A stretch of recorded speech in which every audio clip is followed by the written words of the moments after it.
Baik, Assalamualaikum warahmatullahi wabarakatuh. Kembali lagi bersama saya Faisal Rozik Arifin. Saya dari Universitas Diponegoro Sekolah Vokasi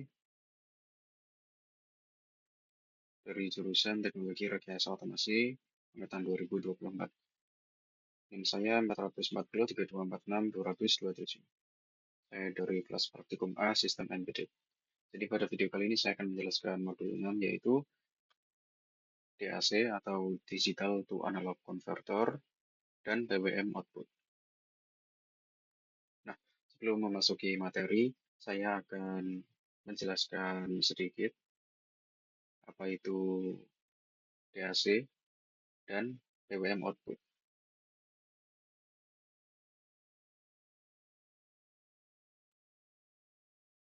Nah, secara sederhana, jika DAC adalah indera untuk merasakan dunia luar, maka DAC dan PWM adalah cara mikrokontroler untuk bertindak atau memberikan respons baik ke dunia analog. Mikrokontroler secara alami hanya bisa mengeluarkan sinyal digital murni, yaitu kondisi high atau low. Namun, banyak perangkat di dunia nyata membutuhkan variasi tegangan yang halus seperti mengatur volume speaker, meredupkan lampu LED, dan mengendalikan kecepatan motor. Nah, DAC bekerja dengan menciptakan tegangan kontinu yang sebenarnya. Ia benar-benar mengubah angka digital menjadi level tegangan yang spesifik dan stabil. Di sisi lain, PWM atau Pulse Width Modulation adalah sebuah trik memanipulasi waktu. Alih-alih mengeluarkan tegangan yang rendah, PWM menyalakan dan mematikan sinyal digital dengan sangat cepat, dengan mengatur durasi waktu nyala terhadap waktu mati, atau duty cycle. Perangkat yang dikendalikan dan perangkat yang dikendalikan akan merasakan nilai rata-rata tegangan tersebut seolah-olah merupakan sinyal analog murni. Memahami perbedaan keduanya sangat penting karena DAC memberikan kualitas sinyal yang lebih bersih untuk kebutuhan seperti audio, sementara PWN jauh lebih efisien dalam mengendalikan perangkat daya tinggi tanpa membuang banyak energi sebagai panas. Oke, mungkin itu sedikit gambaran umum mengenai DAC dan PWM output. Oke, langsung memasuki slide selanjutnya, yaitu tujuan video ini adalah untuk memahami prinsip kerja DAC dalam menghasilkan tegangan analog murni dibandingkan dengan teknik simulasi analog melalui PWM. Lalu menganalisis parameter kunci PWM seperti duty cycle, frekuensi, dan peran filter RC dalam konversi sinyal. Lalu mengevaluasi kriteria pemilihan antara DAC dan PWM berdasarkan kebutuhan spesifik aplikasi. Dan yang terakhir, mengidentifikasi kapabilitas perangkat keras pada SP32 dan STM32. Oke, pada slide yang selanjutnya yaitu teori DAC.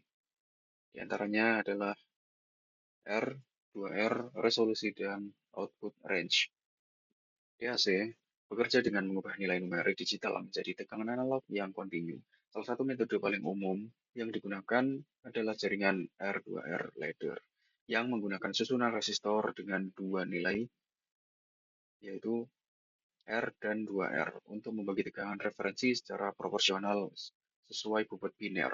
Resolusi DAC menentukan kehalusan tangga tegangan yang dihasilkan. Sebagai contoh, DAC 8 bit menyediakan 256 tingkatan, atau dimulai dari 0 hingga 255. Output range atau rentang keluaran biasanya berkisar dari 0 volt hingga tekanan referensi atau Vref, di mana setiap kenaikan nilai digital akan meningkatkan tegangan keluaran sebesar satu langkah least significant bit atau LSB. Oke, pada slide selanjutnya, PWM, di antaranya yaitu duty cycle, frekuensi, dan filter RC. PWM adalah teknik untuk memanipulasi sinyal analog dengan cara mematikan dan menyalakan sinyal digital secara sangat cepat. Parameter utamanya adalah duty cycle, yaitu persentase waktu sinyal berada dalam kondisi on dalam satu periode yang menentukan nilai rata-rata tegangan keluaran. Frekuensi PWM menentukan seberapa cepat siklus tersebut berulang. Frekuensi yang lebih tinggi meminimalkan efek kedipan atau getaran pada beban. Untuk mengubah sinyal kotak PWM menjadi tegangan analog DC yang halus, diperlukan filter low pass RC atau resistor dan kapasitor. yang berfungsi membuang komponen frekuensi tinggi dan hanya menyisakan nilai rata-ratanya. Oke, selanjutnya DAC dan PWM. Nah, jadi untuk DAC dan PWM ini kapan sih perlu untuk digunakan? Nah, pemilihan antara DAC murni dan PWM bergantung pada karakteristik beban dan kebutuhan integritas sinyal. DAC digunakan ketika aplikasi membutuhkan sinyal analog yang benar-benar halus, stabil, dan rendah noise secara instan. Seperti pada pemrosesan audio berkualitas tinggi atau generator fungsi laboratorium. Sebaliknya, PWM jauh lebih efisien dalam hal konsumsi daya dan biaya, terutama untuk mengendalikan perangkat daya seperti kecepatan motor DC atau kecerahan LED. Karena transistor saklar bekerja pada kondisi fully on atau fully off, PWM menjadi pilihan utama jika efisiensi energi lebih diutamakan daripada kemurnian bentuk gelombang sinyal. Selanjutnya, ESP32, DAC 8 bit, dan LED CPWM. ESP32 memiliki keunggulan dengan ketersediaan dua kanal internal DAC 8 bit yang terletak pada GPIO 25 dan GPIO 26. Memungkinkan pengguna menghasilkan sinyal analog murni secara langsung, meskipun resolusinya terbatas pada 8 bit atau 256 tingkatan. Fitur ini sangat berguna untuk aplikasi audio sederhana atau preferensi tekanan variabel. Selain DAC, ESP32 menyediakan fitur LEDC PWM yang sangat fleksibel, di mana frekuensi dan resolusi bit dapat diatur secara independen melalui perangkat lunak untuk mengontrol intensitas cahaya atau sinyal kendali lainnya dengan presisi tinggi. Selanjutnya, STM32, tidak ada DAC, timer PWM. Tidak ada DAC dan timer PWM. Atau capture compare. Ada banyak varian populer STM32, seperti lini entry level, modul DAC internal seringkali tidak tersedia, sehingga kendali analog sepenuhnya mengandalkan teknik PWM.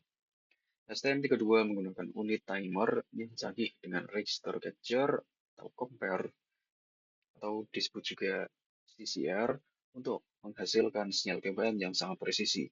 Pengguna dapat mengatur nilai auto register atau ARR untuk menentukan frekuensi dan nilai CCR untuk menentukan duty cycle. Arsitektur timer STM32 yang modular memungkinkan sinkronisasi antar kanal PWM yang sangat krusial dalam aplikasi kendali robotika atau inverter daya tinggi. Selanjutnya aplikasi audio servo motor LED dimming.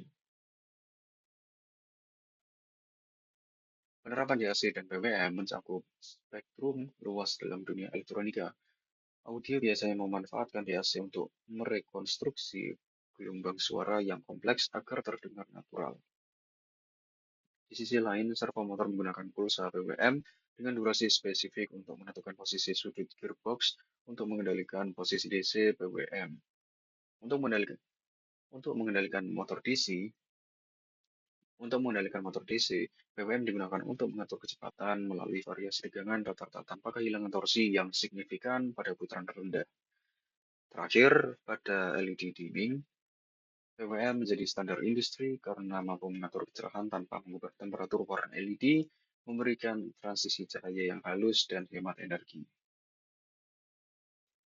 Mungkin sekian untuk penjelasan materinya. Selanjutnya ada penjelasan percobaan serta proyek. Jadi pada video ini akan menjelaskan 5 percobaan yang sudah saya lakukan beserta dengan proyek. Oke, langsung saja pada percobaan 1, yaitu kontrol kecerahan LED pada ESP32 menggunakan resistor. Oke, untuk program pada VS Code-nya sendiri kurang lebih seperti ini.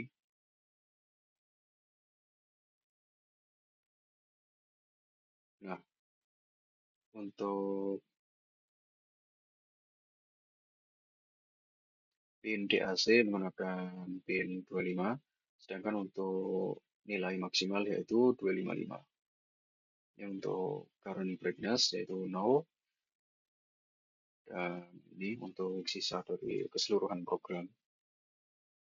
kurang lebih tampilannya seperti ini ya.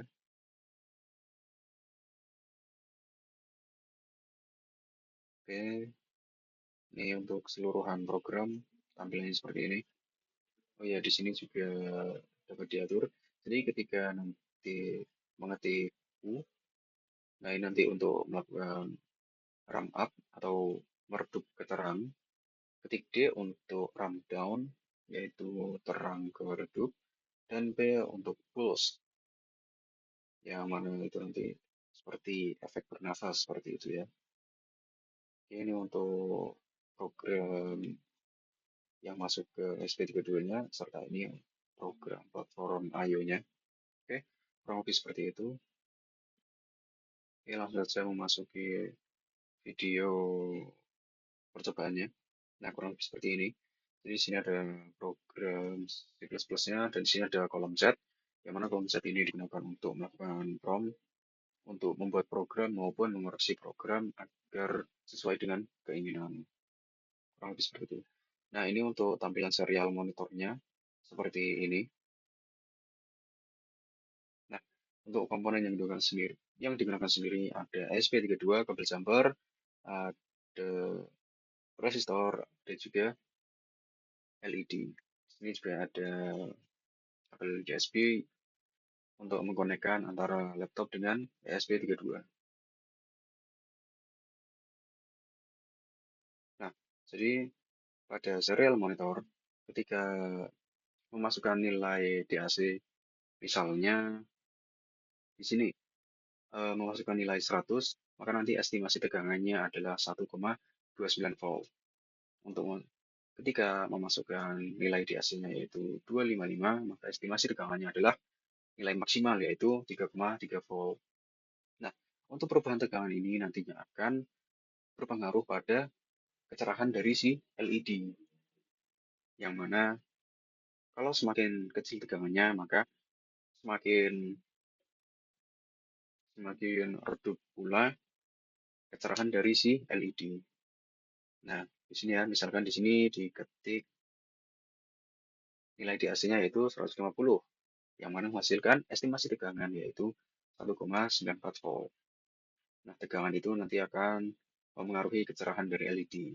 Nah, jadi akan semakin redup ya kalau semakin rendah tegangannya. Oke, kurang lebihnya seperti itu. Kita lanjut ke percobaan kedua. Jadi percobaan kedua adalah kontrol sudut motor servo SG90 pada SP32 menggunakan potensiometer.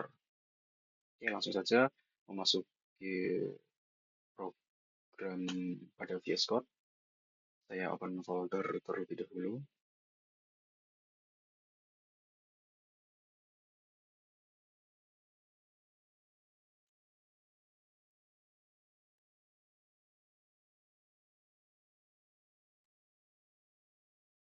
Nah, untuk program pada percobaan kedua tampilannya seperti ini. Untuk penggunaan pinnya sendiri, motor servo terhubung pada pin 18, sedangkan untuk pin ADC terhubung pada pin 4. Nah, pin ADC nanti akan terhubung ke potensiometer. Ya, untuk frekuensinya sendiri 50, resolusinya 12, minimal pulse-nya 102, untuk maksimal pulse-nya 512. Oke, kurang lebih keseluruhan programnya hanya seperti ini saja. Ini untuk program pada platform IO-nya. Oke, mungkin seperti ini saja. Kita lanjut ke video percobaannya. Nah, untuk tampilannya seperti ini, di sini ada program, ada kolom chat, dan ada serial monitor. Untuk komponen yang digunakan sendiri ada ESP32, ada potensiometer, ada motor servo SG90, ada juga kabel jumper, dan kabel USB. Nah, ketika selesai diupload programnya, maka pada serial monitor akan menampilkan nilai ADC, nilai sudut, dan nilai duty. Nah, di sini untuk kolom chatnya hasil from AI-nya. Nah, ketika potensiometer diputar, maka seketika akan mempengaruhi putaran dari si motor servo. Nah, misalkan di sini ADC-nya pada kisaran 830-an. Nah, pada nilai ADC segini, maka sudutnya akan ada pada kisaran 36. Ketika potensiometer diputar lagi, misalkan di sini ADC-nya 0, maka seketika sudut putaran pada motor servo juga akan ikut 0. Oke, kurang lebihnya seperti itu ya. Jadi, seperti yang saya jelaskan sebelumnya, karena potensiometer itu merupakan tahanan, yang mana tahanan ini mempengaruhi dari nilai tegangan, maka itu juga akan mempengaruhi dari hasil putaran pada motor servo. Jadi, setiap perubahan tahanan dari kecil ke besar atau ke nilai maksimal dari potensiometernya ini, itu akan mempengaruhi setiap sudut putaran dari si motor servo. Kurang lebihnya seperti itu. Nah, ini ketika nilai ADC-nya maksimal yaitu 4095, maka sudutnya adalah sudut putaran motor servonya adalah 180. Ya, kurang lebihnya seperti itu untuk penjelasan videonya. Kita lanjut lagi. Percobaan 3 masih sama seperti percobaan 2, masih menggunakan motor servo dan potensiometer, tapi kali ini menggunakan STM32, tidak lagi menggunakan ESP32. Oke, kita masuk ke program VS Code-nya.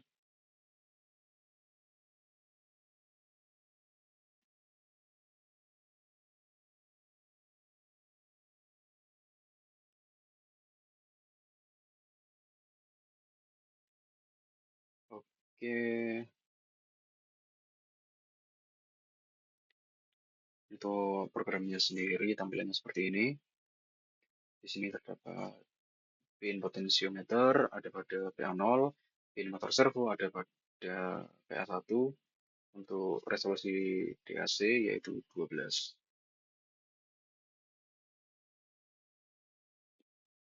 Oke, kurang lebih seperti ini tampilan keseluruhan dari programnya. Cukup seperti ini saja. Nah, ini untuk program platform IO-nya. Tampilannya seperti ini. Oke, langsung saja kita memasuki ke video percobaannya. Nah, kurang lebih untuk percobaan ketiga ini mirip seperti pada percobaan kedua yang menggunakan motor servo. Hanya saja kali ini menggunakan mikrokontrollernya yaitu STM32. Nah, prinsip kerjanya masih sama ya. Ketika potensiometer diputar, oh di sini ada kolom set yang mana dilakukan prom. Oke, saya lanjutkan. Ketika potensiometer diputar, maka itu akan mempengaruhi dari sudut putaran pada motor servo. Dan di sini ya, ini potensiometer yang sedang diputar, maka akan motor servo akan berputar mengikuti dari si putaran potensiometer. Untuk komponen yang digunakan yaitu ada STM32, ada motor servo SG90, ada potensiometer, kabel jumper, ada kabel konektor ST-Link, ada kabel USB juga. Oke, kurang lebih seperti itu untuk komponen yang digunakan. Oke, kita lanjut ke percobaan yang selanjutnya. Percobaan 4, yaitu kontrol keterangan LED dan LED PWM ditambah ADC pada ESP32 menggunakan potensiometer. Oke, untuk programnya pada percobaan keempat sendiri tampilannya seperti ini.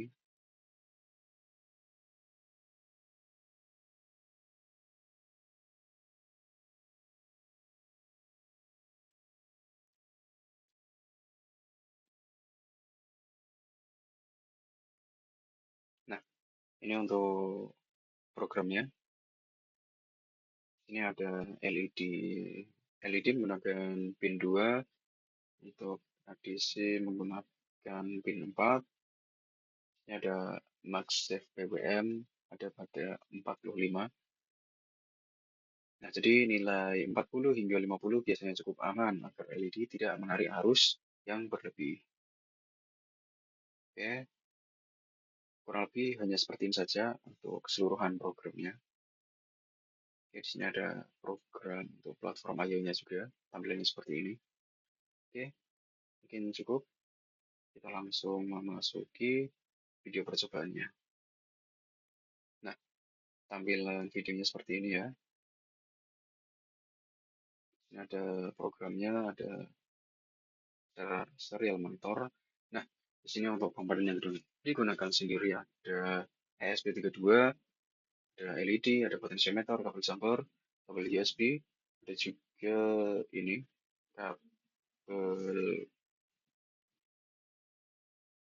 kabel penghubung ke osiloskop. Nah, kenapa kita menggunakan osiloskop pada percobaan yang kali ini? Karena ada kontrol PWM. Nah, kontrol PWM ini dapat kita lihat gambarannya pada tampilan osiloskop. Nah, jadi tujuan percobaan ini adalah ketika, maaf, tujuannya adalah untuk mengontrol kecerahan dari LED menggunakan potentiometer. Atau mungkin orang-orang eh, lebih mengetahui istilah dimmer lamp, kurang lebih seperti itu.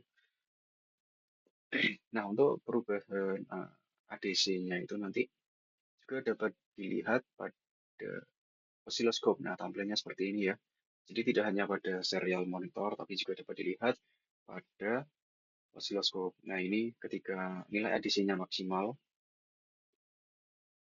untuk tampilan gelombang pada osiloskopnya sendiri seperti itu. Nah, ini kecerahan dari LED-nya maksimal, ADC-nya 4095. Nah, kurang lebih seperti ini ya. Jadi ketika potensiometer diputar semakin tinggi atau semakin rendah, itu juga akan mempengaruhi dari gelombang yang muncul pada osiloskop. Jadi kalau nilainya maksimal, maka gelombangnya akan melebar. Tapi kalau semakin kecil nilai potensiometernya, maka hasil gelombang pada osiloskopnya akan semakin mengecil. Kurang lebih seperti itu. Oke, kita lanjut ke percobaan yang selanjutnya. Masih sama seperti percobaan keempat, yaitu kontrol cerahan LED dan LED PWM plus ADC pada STM32 menggunakan potensiometer. Nah, perbedaannya adalah menggunakan STM32. Oke, langsung saja kita memasuki programnya.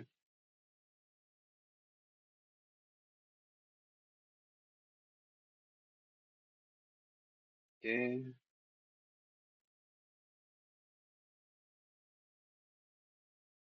untuk programnya sendiri tampilannya seperti ini ya. Kurang lebih prinsip kerjanya masih sama seperti percobaan 4, tapi kali ini digunakan untuk STM32. Untuk LED pin-nya yaitu PA0, ADC pin-nya yaitu PA1, nilai ADC maksimalnya yaitu 4095, PWM maksimalnya 255, VRF-nya 3,3, update delay-nya yaitu 100. Oke, kurang lebih seperti ini ya untuk tampilan keseluruhan dari program percobaan yang kelima. Dan ini untuk program platform IO-nya. Oke, kita lanjut ke video percobaannya. Nah, karena prinsip kerjanya masih sama seperti percobaan 4, jadi akan sedikit saya singkat ya. Nah, jadi sini akan menampilkan nilai ADC. Oh ya, untuk komponen yang digunakan sendiri ada STM32, ada potentiometer, ada LED, ada osiloskop, ada kabel jumper, ada kabel konektor ST-Link yang terhubung ke laptop dan STM32. Ini ada kabel penghubung untuk osiloskop. Nah, kurang lebih sama ya, ketika potensiometer diputar, maka itu akan mempengaruhi kecerahan dari LED, serta akan mengubah eh, seberapa lebar gelombang yang muncul pada tampilan osiloskop. Oke, kurang lebih seperti itu ya, masih sama seperti percobaan keempat. Oke, kita lanjut pada project.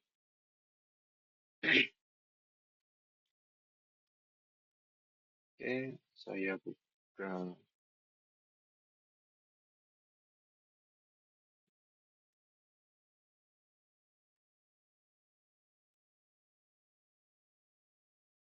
buka untuk programnya terlebih dahulu ya.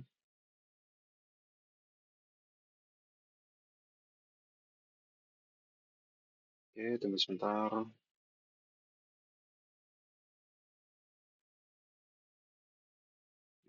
Nah, ini dia.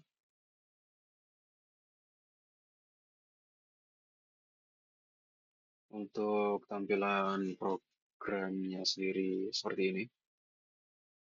Ini sebenarnya masih sama dengan pada percobaan keempat, yaitu kontrol LED menggunakan potentiometer.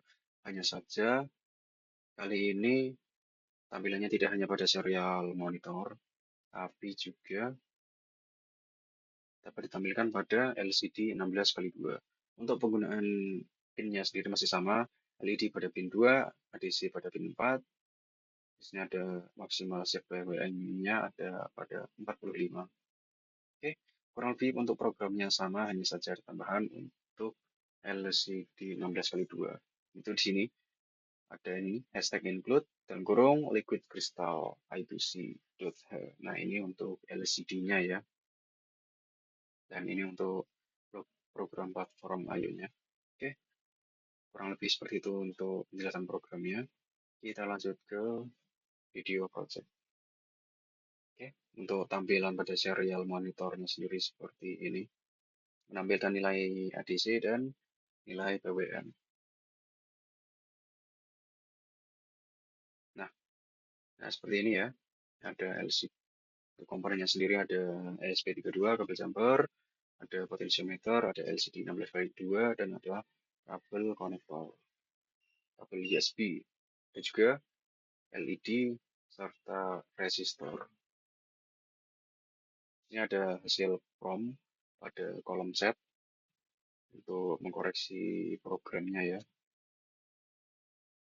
Nah, untuk prinsip kerjanya masih sama seperti percobaan keempat dan kelima. Ketika potentiometer diputar, maka kecerahan dari LED akan berubah.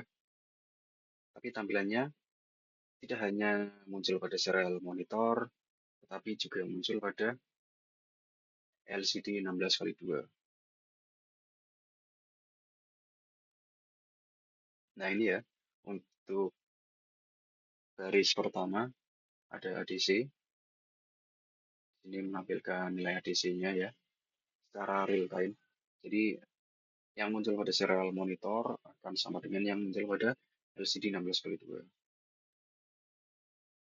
Untuk pada baris kedua adalah PWM-nya ya. Oke, kurang lebihnya seperti itu ya. Untuk penjelasan keseluruhan percobaan serta project, kita kembali lagi ke PPT. Oke, sini saya akan memberikan kesimpulan.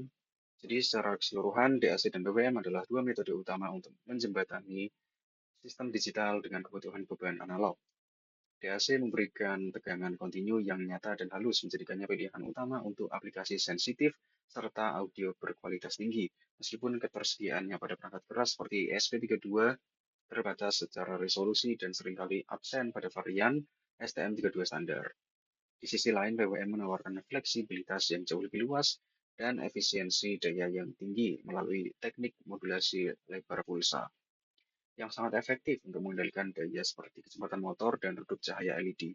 Pemahaman mendalam mengenai penggunaan filter RC untuk menghaluskan PWM, serta pemanfaatan fitur internal microcontroller seperti unit timer dan LEDC menjadi kunci utama dalam merancang sistem kendali analog yang presisi, efisien, dan tepat guna.